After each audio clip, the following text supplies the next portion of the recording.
ನೇರ ಮಾತು ಕಾರ್ಯಕ್ರಮಕ್ಕೆ ಸ್ವಾಗತ. ಇವತ್ತು ಬಹುತೇಕ ಎಲ್ಲ ಜಾತಿ ಧರ್ಮಗಳ ಮಠಗಳು ಕಪ್ಪು ಹಣ ಮತ್ತು ರಾಜಕಾರಣದ ಕೇಂದ್ರಗಳಾಗ್ಬಿಟ್ಟಿವೆ ಅಂತ. ಧಾರ್ಮಿಕ ಮುಖಂಡರು ರಾಜಕಾರಣವನ್ನು ಮಾಡಬಾರದು. ರಾಜಕಾರಣಿಗಳಿಗೆ ರಾಜಧರ್ಮವನ್ನು ಬೋಧನೆ ಮಾಡಬಹುದು. ಇದು ಮೊದಲನೇದಾಗಿ ನಾವು ಮಠಾಧೀಶರು ಅರ್ಥ ಮಾಡ್ಕೊಳ್ಬೇಕಾಗಿರ್ತಕ್ಕಂಥದ್ದು. ನಾವಿಲ್ಲಿ ಎಲ್ಲೋ ಒಂದು ಕಡೆ ಮಠಾಧೀಶರು ರಾಜಕೀಯವಾಗಿ ಒಂದೊಂದು ಪಕ್ಷವನ್ನು ಹಿಡಿದುಕೊಂಡು ಬಡದಾಡುವ ರೀತಿಯಲ್ಲಿ ಇವತ್ತು ನಾವು ಜನಗಳಿಗೆ ಕಾಣ್ತಾ ಇದ್ದೇವೆ. ಅದು ಪ್ರಸ್ತುತವಾಗಿ ಈ ನಾಡಿನಲ್ಲಿ ಈಗಾಗಲೇ ಬಂದುಬಿಟ್ಟಿದೆ, ಅದರಲ್ಲಿ ಎರಡು ಮಾತಿಲ್ಲ. ಇದರ ಜೊತೆಯಲ್ಲಿ ಆ ರೀತಿಯ ವಾತಾವರಣವನ್ನು ನಾವೇ ನಿರ್ಮಾಣ ಮಾಡಿಕೊಂಡಿರುವುದರಿಂದ ಮಠಾಧೀಶರಿಗೂ ರಾಜಕಾರಣಿಗಳಿಗೂ ಸಂಬಂಧ ಇರುವುದರಿಂದ ರಾಜಕಾರಣಿಗಳ ಕಪ್ಪು ಹಣಗಳ ಮುಖಾಂತರ ಮಠಾಧೀಶರ ಜೊತೆಯಲ್ಲಿ ಇದೆ ಅನ್ನತಕ್ಕಂಥದ್ದು ಇವತ್ತೊಂದು ಮಾಧ್ಯಮಗಳ ಮುಖಾಂತರ ಆಗಲಿ, ಪತ್ರಿಕೆಗಳ ಮುಖಾಂತರ ಆಗಲಿ, ಜನಗಳ ಬಾಯಿಂದ ಆಗಲಿ ಅದು ಸಾಮಾನ್ಯವಾಗಿ ಪ್ರಚಾರವಾಗಿ ಬಿಟ್ಟಿದೆ. ಮೊದಲು ನಾವು ತಿಳಿದುಕೊಳ್ಬೇಕಾಗಿರ್ತಕ್ಕಂಥದ್ದು, ಸ್ವಾಮೀಜಿ ಆದವರು, ನಾವು ಮಠಾಧೀಶರಾದವರು ಧಾರ್ಮಿಕ ಬೋಧನೆಯನ್ನು ಮಾತ್ರ ಸೀಮಿತವಾಗಿ ನಾವು ಬದುಕಬೇಕು. ಯಾವ ಪಕ್ಷದ ಜೊತೆಯಲ್ಲಿ ನಾವು ಗುರುತಿಸ್ಕೊಳ್ಬಾರದು. ಎರಡನೇದಾಗಿ ರಾಜಕಾರಣಿಗಳಿಗೆ ತಪ್ಪು ಮಾಡಿದರೆ ಅವರನ್ನು ತಪ್ಪು ಅಂತ ಹೇಳತಕ್ಕಂಥ ಆತ್ಮಸ್ಥೈರ್ಯವನ್ನು ತಂದುಕೊಳ್ಬೇಕು ನಾವು. ಅದರಲ್ಲಿ ಎಲ್ಲೋ ಒಂದು ಕಡೆ ನಾವು ಸೋಲ್ತಾ ಇದ್ದೀವಿ. ಜಾತಿ ವ್ಯವಸ್ಥೆಯ ರಾಜಕಾರಣ, ಜಾತಿ ಅಭಿಮಾನದ ಸ್ವಾಮಿಗಳು, ಜಾತಿ ಅಭಿಮಾನದಲ್ಲೇ ಸೀಟ್ ಕೇಳುವಂಥ ಸ್ವಾಮಿಗಳು, ಸೀಟ್ ಬೇಕಾದಂಥ ಸಂದರ್ಭದಲ್ಲಿ ನಮ್ಮಂತಹ ಕೆಲವು ಎಲ್ಲೋ ಒಂದು ಕಡೆ ಸ್ವಾಮೀಜಿಗಳು ನಮ್ಮ ಜಾತಿಯವರಿಗೆ ನೀವು ಸೀಟ್ ಕೊಡ್ರಿ ಅನ್ನತಕ್ಕಂಥ ವ್ಯವಸ್ಥೆಗಳು ನಿಂತುಕೊಂಡು ಹೋರಾಟ ಮಾಡುವುದು. ಸ್ವಾಮೀಜಿ ಅಂತ ಹೇಳಿದ್ರೆ ಜಾತಿಗೆ ಸೀಮಿತವಾದವನಲ್ಲ, ಸರ್ವ ಜನಾಂಗಗಳ ಏಳಿಗೆಯನ್ನು ಅವನು ನಿರೀಕ್ಷಣೆ ಮಾಡಬೇಕು, ಸರ್ವ ಜನಾಂಗದ ಅಭಿವೃದ್ಧಿಯನ್ನು ನಿರೀಕ್ಷಣೆ ಮಾಡಬೇಕು. ಇದನ್ನೇ ಬಸವಣ್ಣ ನೋಡಿದ್ದು. The fundamental basic of human rights. ಧರ್ಮ ಅಂದ್ರೆ ಏನು ಅನ್ನತಕ್ಕಂಥವನ್ನ ಬಸವಣ್ಣ ಹೇಳಿದ್ರು. ಅನ್ನ, ಅರಿವು, ಆಶ್ರಯ, ಔಷಧ ಅಂದ್ರು. ಇದಕ್ಕೆ ಶಿವಪಂಚಾಯತ ಅಂತ ಹೇಳಿದ್ರು.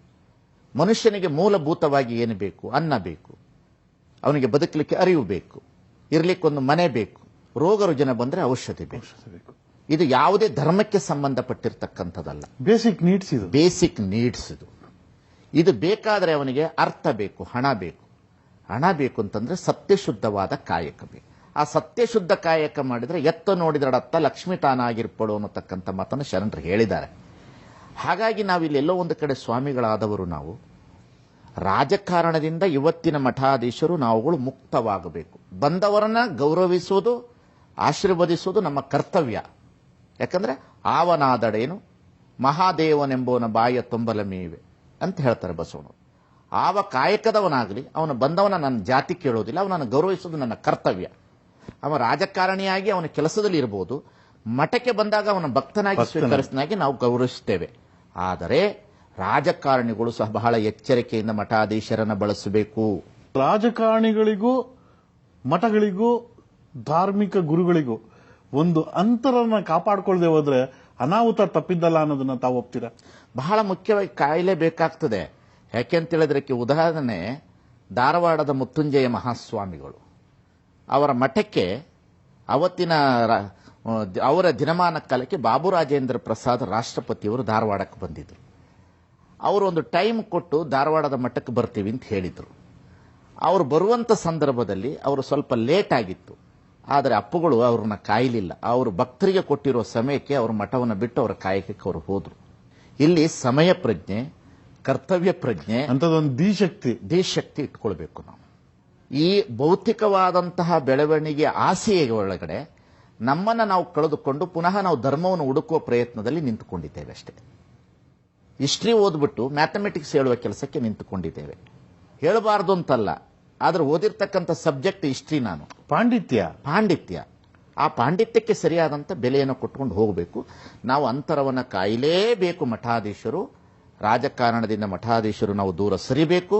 ಎಲ್ಲಾ ಜಾತಿ ವರ್ಗದವರಿಗೆ ಒಂದೇ ನೀತಿ ಬೋಧನೆ ಮಾಡಬೇಕು.